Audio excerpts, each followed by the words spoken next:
Welcome to Uxbridge Scugog Life. I'm your host, Jackie Hermans.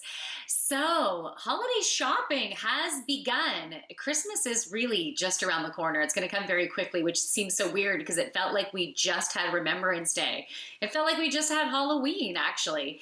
But yes, it's time to do that Christmas shopping. And if you want to give the gift of chillaxing, of getting in your zen, of chilling out from all the stress and anxiety and things like that, hey, you can get a gift certificate from the Joyful Yogini. So if you're interested in any yoga or channeled one-on-one reading and healing sessions, then I can definitely do that for you, or maybe even a holiday party for you, your friends, and your family. You can check out my website, thejoyfulyogini.ca. I needed to give myself a bit of a plug. But now it's time for the real stuff. For today's show, we are having the Durham Regional Police come on talking about the RIDE program, which is already in full force. We'll also be talking to Spademan Tree Farm, how to pick the perfect Christmas tree for your family. And then very special guest, multi-Juno Award winner, Johnny Reid. Country singer Johnny Reid from Scotland is on the show. We're gonna have a great show. Keep on watching. We'll be right back with more.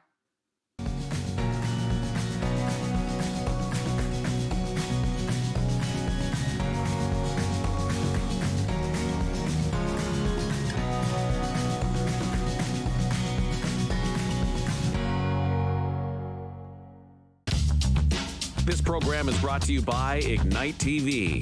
Now you're in command. Visit Rogers.com for more details.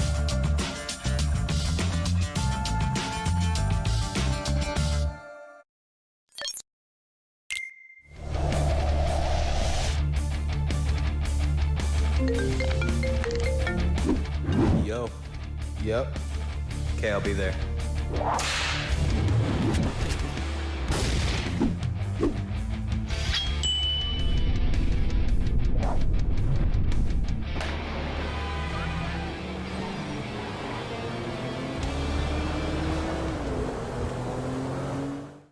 Hi, I'm Constable Darrell Rice, Durham Regional Police Service.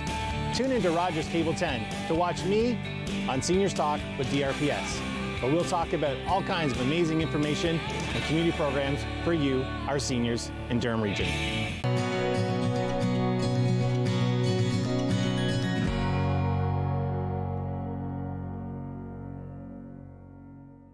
Welcome back to Uxbridge Scugog Life. So in addition to Chewy, who is just trying to get his face into this interview here, I have Constable Jeff Bastine and Constable Bob Baumgardner. Did I say that right, Bob? You did. Okay, good. Awesome. So we are talking about the RIDE program, which is such a fabulous program to keep our community safe. This is going to be, I'll start very general right now, a very broad question, but what would you like to tell the community right now in regards to the RIDE program that can encourage people to drive safely during this holiday season?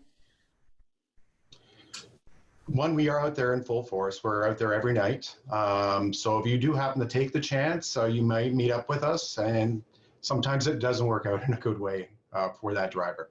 But if you're going to partake in libations of the season, make sure you do it responsibly. We don't want anybody to turn into a stat or even worse, headline news. Gotcha. So if people are thinking, RIDE will only be out Friday, Saturday night, that is definitely a myth because you're out there, as you said, every single night. Every single night. Okay. Now, do you have a recommendation for people who have taken their Smart Serve? I think they'll have an idea of how many drinks is reasonable. But is there anything that you tend to tell people to stick with in order to be safe?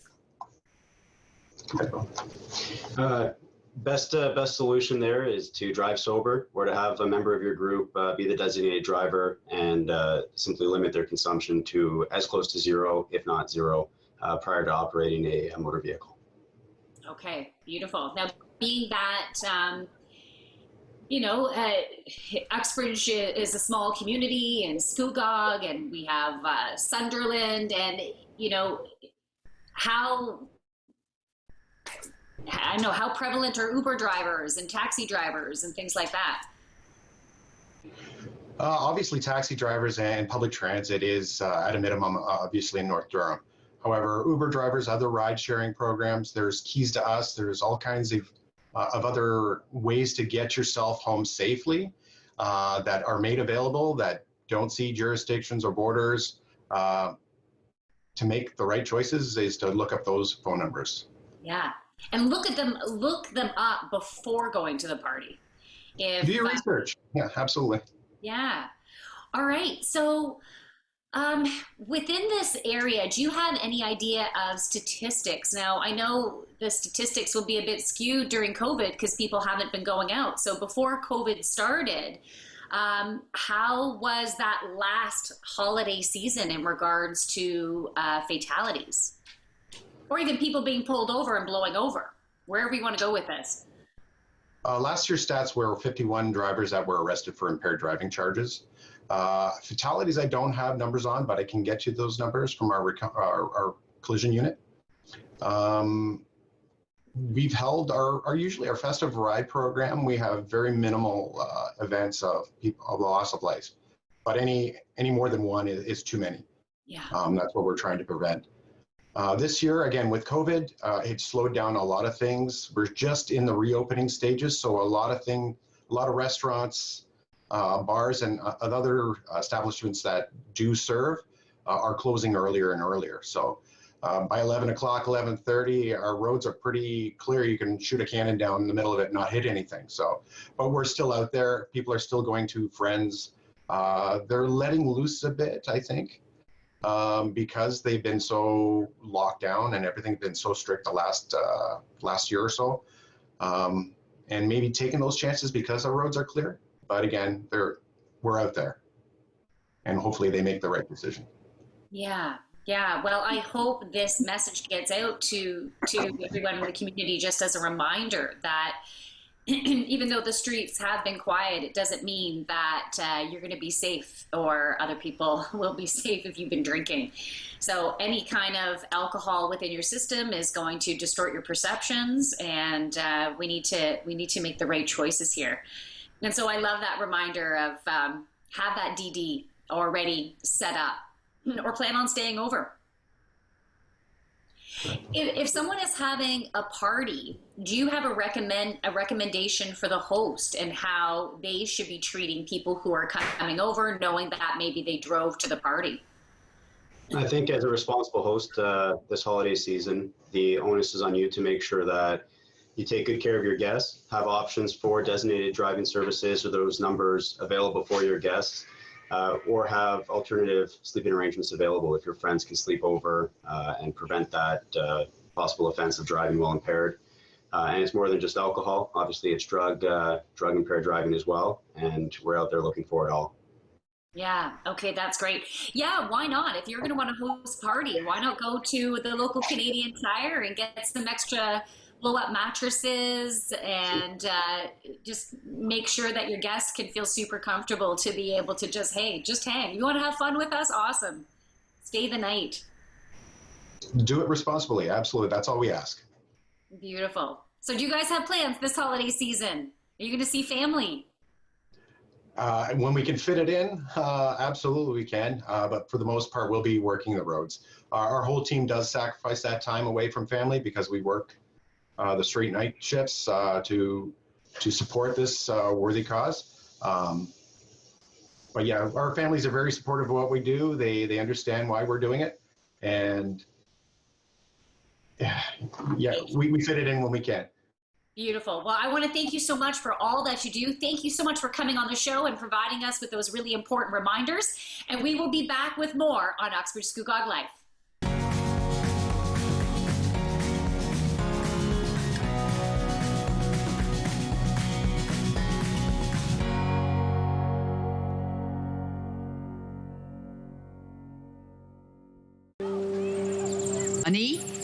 I'm Carolyn King, and I'm a member of the Mississaugas of the Credit First Nation and the creator of the moccasin identifier.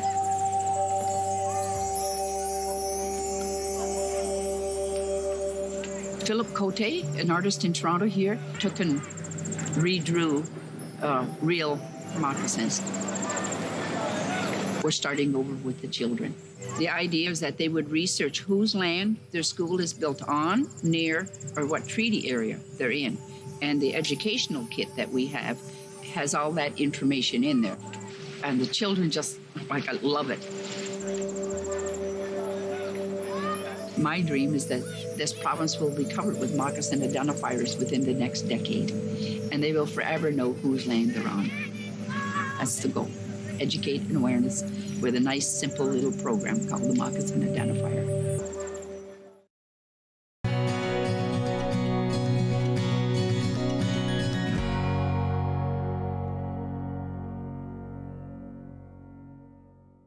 Welcome back to Uxbridge Scugog Life. So with me now on the show is Sarah Yeoman. Sarah, did I say your name correctly? You sure did. Okay, from Spademan's Tree Farm. Now, you guys are located in Utica, and I understand you have been around for over 30 years now. So you know your stuff about trees. We absolutely do. Yes, we've been in the business a number of years now and really know the ins and out of caring for Christmas trees and growing a wide variety on our farm. Okay, so you also carry trees that people can just add on to their property if they're doing some landscaping.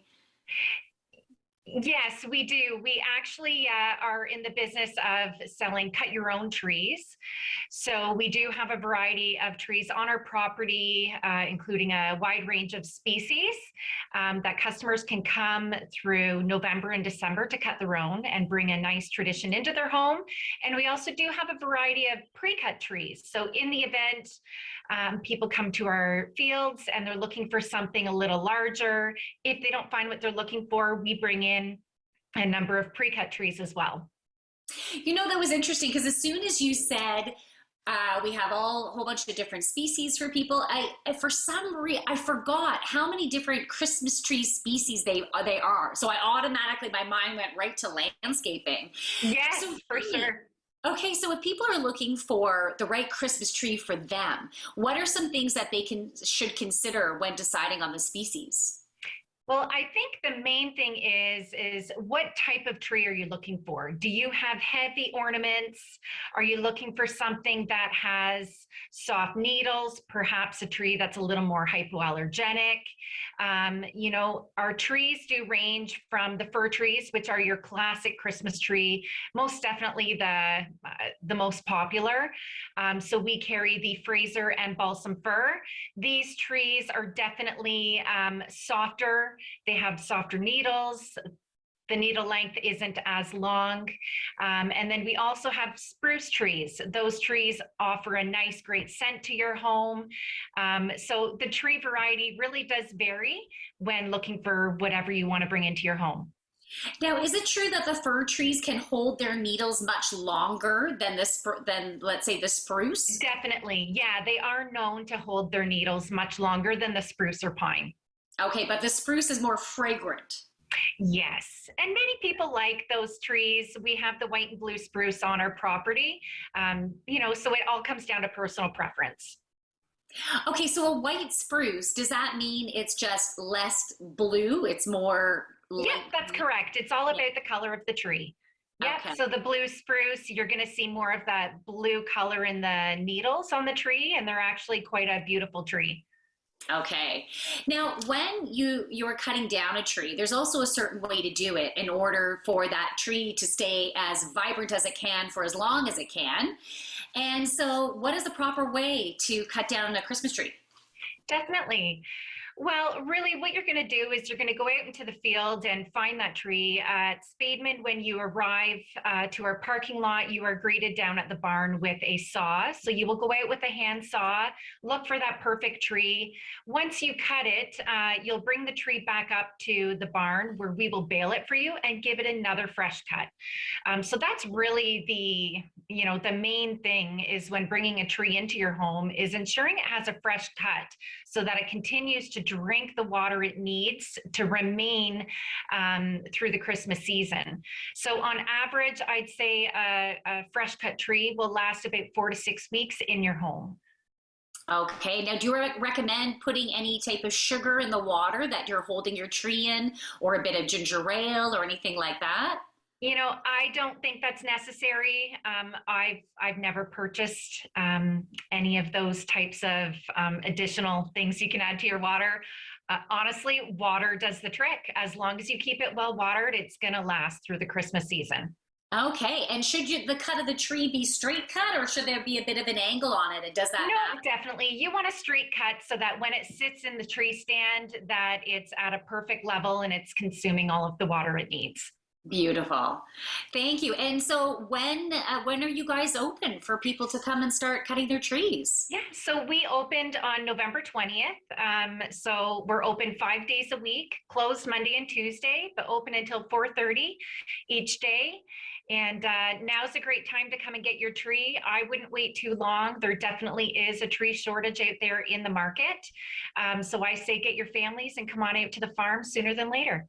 Okay, and if they get their trees now, there's a good likelihood it will still be in good condition by Christmas? Definitely. Yeah, no problem at all. Just keep it watered. That's the main thing. Beautiful. And what would you say is the average price range for Christmas trees this year? So all of our trees in our field are $65. So that's regardless of the size or the height of the tree. We do offer pre-cuts as well. The pre-cuts are slightly more expensive. So our 6 to 8 foot pre-cut trees, which are fir trees, are $75, and anything over 8.5 feet or 90. Okay. Oh, and you do have over 9 feet. Wow. Nice. We do. Well, thank you so much for your time, Sarah. I really appreciate you coming onto the show and educating us about picking the perfect tree. Thank you. Thanks so much. We'll be right back with more on Uxbridge Scugog Life.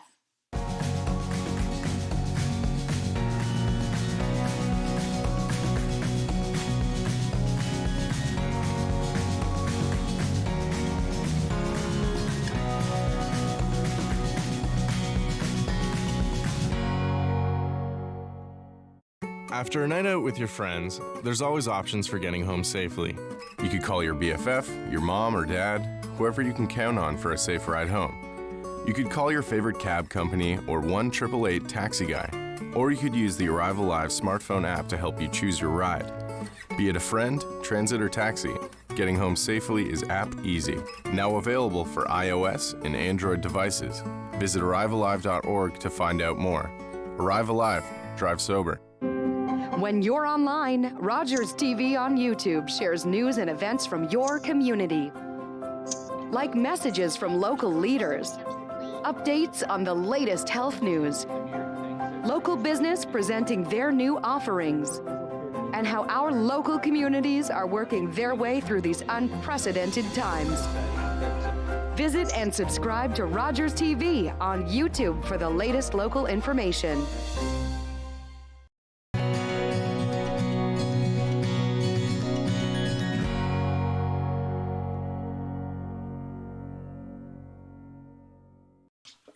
Welcome back to Uxbridge Scugog Life. So you've been waiting for this. I have with me multi-Juno Award winner, Johnny Reed, who is right here ready for this fabulous interview. I feel like I'm getting a little verklempt. I'm blushing. Johnny, thank you so much for coming on the show. It's my pleasure. Thank you for having me. And my dog is super excited too. I don't know if you noticed that tail just back and forth, back and forth. It's unbelievable. It's beautiful. Yeah, he is a sweetie. But you know what? This interview is definitely not about this guy. It's about you and the exciting announcement that you just made. So you are doing a huge tour. You have over 100 shows booked. Yeah, you know, Jackie, it's one of these things. I feel through this whole pandemic, we just became so disconnected. You know, we were lucky because we were able to connect through social media, but just on a human level, you know, just felt somewhat disconnected. And the greatest thing I can give is time. I really wanted to sort of just give back a wee bit of time and get reconnected with all the people across the country that have given me so much of their time and love through the years. So we're looking forward to taking this intimate evening with across the country for me to sit down and play my guitar and tell a few stories and sing a few songs and just get to spend a wee bit of good time, good fun with people. So very much looking forward to it. Nice. I love it. So you're not only doing cities, but you're doing small towns across Canada, right? Yeah, we kind of got on social media and I said, hey, look, I just got a new album, just released my 11th studio album. I posed the question of, if you were to come and see me anywhere, where would it be? And we got big venues, hockey arenas, all the way down to local barber shops, So we took a look at everything and we tried to piece it together. And we just announced the tour the other day. So big cities, small towns, and everything in between. Just a great chance to go see people in their own backyard. Oh, that's beautiful. Okay, so your very first show was in London, Ontario, and it is February the 10th, and then you're going to be in Oshawa, February 11th. Yes, I love, there would be no tour without a stop in Durham County and Oshawa and Asia and all the places. Every time I come through there, I've played the arena in there. So having a chance to go into a smaller venue and being very close to people and being able to have that sort of intimacy that sometimes you don't get in the bigger rooms. So looking forward to coming to Oshawa. Nice. Okay, so this new album that you're touring is Summer Loves Someone. Now, what is your favorite song on this album? Wow, good question. They're all so different. They're all it's like asking somebody, what child they love the most. They all come from. They're all sort of reflections of things that I've been through, at this time in my life. But if there was one song on there that really spoke to me, it would be a song called "Beautiful You." I wrote that song many moons ago when my daughter, who's my youngest, when she was born. And I sort of just kept it in a drawer. And my wife kept saying to me, when are you putting Beautiful You on a record? You need to record that song. When are you going to put it on a record? And I just never had the right record for it. It just never felt like the right song. It was just maybe a wee bit too personal, And I really wanted to do an acoustic type approach. So this record was the perfect record to record Beautiful You. So I would say that, when I'm listening to the album, that's probably one of my favorites. Nice, beautiful. So, are you going to Newfoundland again on this tour? Yes, I always go to Newfoundland. A lot of people, when I make a tour announcement and I say I'm touring Canada, I mean Canada. I mean everywhere. Coast to coast. So Newfoundland has always been one of my favourite places in the world, and some of the greatest people out there, some great stories and great fun. And so I always make sure that I get a chance to go to Newfoundland. And this tour will be very special because I'm going to get a chance to go to parts of Newfoundland that I've never really been before. I've never been to Gander. I've flown through Gander, but I've never been there. So a chance to go up to these type of places, again, and just go to the people, right? And not ask the people to come to me. Yeah, I love that because I was on YouTube last night and I was watching some of your songs and listening, and I saw one of the songs you recorded when you were on tour in Newfoundland, and it was just a total fun bar song, like a Kaylee. It was just a total blast. I was like, oh, I wish I was at that concert. That would have been so fun. The last time I was in Newfoundland, I was in a hotel. And the guy for the front, there was a whole bunch of people outside my door banging on my door. So I phoned the front desk and I said, hey, it's 3 o'clock in the morning. I've got a bunch of people banging on my door. And he goes, oh, good, Johnny. They found you. They're looking for an autograph. So every time I go to Newfoundland, crazy stuff happens, and we love that part of the world and the East Coast and Ontario, Northern Ontario, out in the prairies, BC. It's the most beautiful world in the country, beautiful country in the world, and I've had the great fortune of seeing every part of it. So very much looking forward to spending 6 months to go take my music to the people. Yeah, well, you're going to have a blast. Like, this tour feels so great. It's perfect timing. People need your energy, your love, your passion. So, Well, John, I need them. I need them. You know, Yeah. this is the greatest thing we can do is identify our gift and give it away. So I'm very much looking forward to all the moments that lay ahead. Beautiful. Well, thank you for all that you do. Keep Thank on you, darling. spreading your light, Johnny. We'll be right back with more on Uxbridge Scugog Life.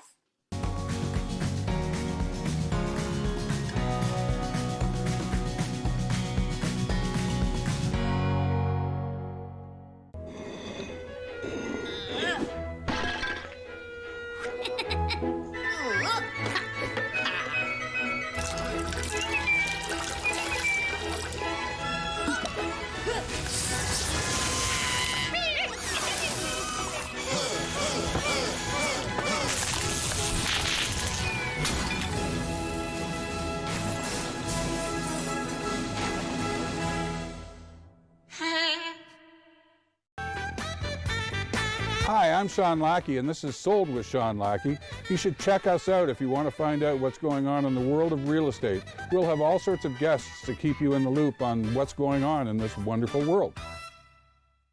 I'm Deborah Hutchison, host of Talk Politics. Each week, we speak one-on-one with your elected officials at all levels of government about the issues that affect us all. Keep informed. That's Talk Politics each week right here on Rogers TV.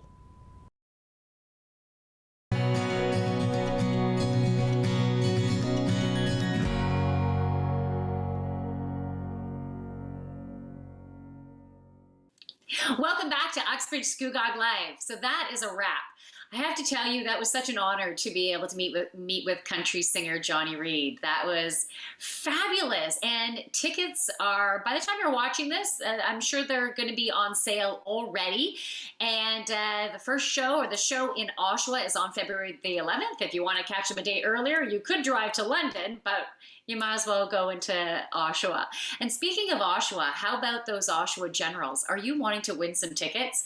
You know, when I think about the last time that they won the Memorial Cup, that was in 2015. And now we're in 2021, almost 2022. And I heard that there's some people out there who want to win some tickets to see the Oshawa Generals. If you are one of those people, how about you answer this question, such as, when was the last time the Oshawa Generals won the Memorial Cup? If you can answer that question, you can send us an email to uxbridgescugoglife@rci.rogers.com. That is Uxbridge Scugog Life at rci.rogers.com. We'll see you next week with more on Uxbridge Scugog Life.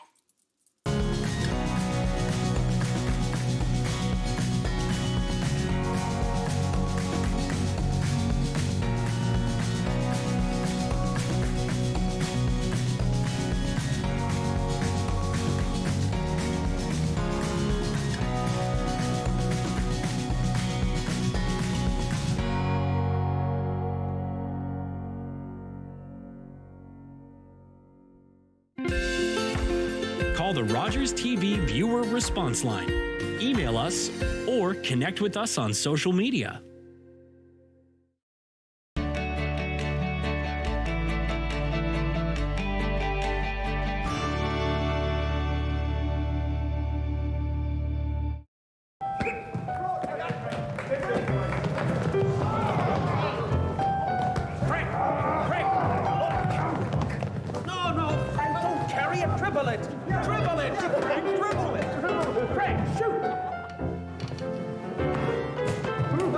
Is this some kind of Canadian joke, sir? I mean, I know you're the instructor and everything, but we can't carry the ball. How can we get a decent shot at the peach basket? All right. Maybe we can allow a carry of a couple of steps. And Mr. Naismith, sir, it sure slows things down having to climb up here every time. Well, then